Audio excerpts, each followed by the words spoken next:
Club মঞ্চের মুখপাত্র শরীফ ওসমান হাদি ইতিমধ্যে সন্ত্রাসীদের গুলির ঘটনায় মৃত্যুবরণ করেছেন। ইন্না লিল্লাহি ওয়া ইন্না ইলাইহি রাজিউন। আমার জানা বিষয় হলো, শরীফ ওসমান হাদির এই মৃত্যু কি শাহাদাতের মৃত্যু হিসেবে গণ্য হবে?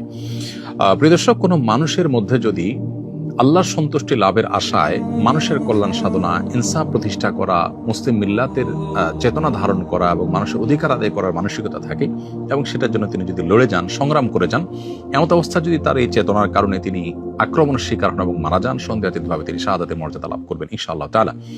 ইমানদারের মধ্যে যদি আল্লাহর সন্তুষ্টি লাভের জন্য জীবন বাজি রাখার মানসিকতা থাকে এবং তার অসৎ কাজে বাধা প্রদান, অন্যায়ের বিরুদ্ধে তার প্রতিরোধ এবং ইনসাফ প্রতিষ্ঠার মানসিকতা লালন করার কারণে তিনি যদি আক্রমণের শিকার হন, তাহলে সেক্ষেত্রে তিনি অবশ্যই শাহাদাতের মর্যাদা লাভ করবেন। সেই জায়গা থেকে শরীফ ওসমান হাদিকে আল্লাহ তাআলা শাহাদাতের মর্যাদা দান করুন, আমরা সেই দোয়া করি। আর এমনিতেই নবী সাল্লাল্লাহু আলাইহি ওয়াসাল্লাম বলেছেন, মান কুতিলা দুনা দামিহি ফাহুয়া শাহীদ। যে ব্যক্তি কারোর হাতে খুন হয়েছে, জীবন রক্ষা করতে গিয়ে তার জীবন খুন হয়েছে, অর্থাৎ সাধারণ ধস্তাধস্তিতে অথবা কোনো ডাকাতের হাতে মারা গেছে, সে শাহাদাতের মর্যাদা লাভ করেন।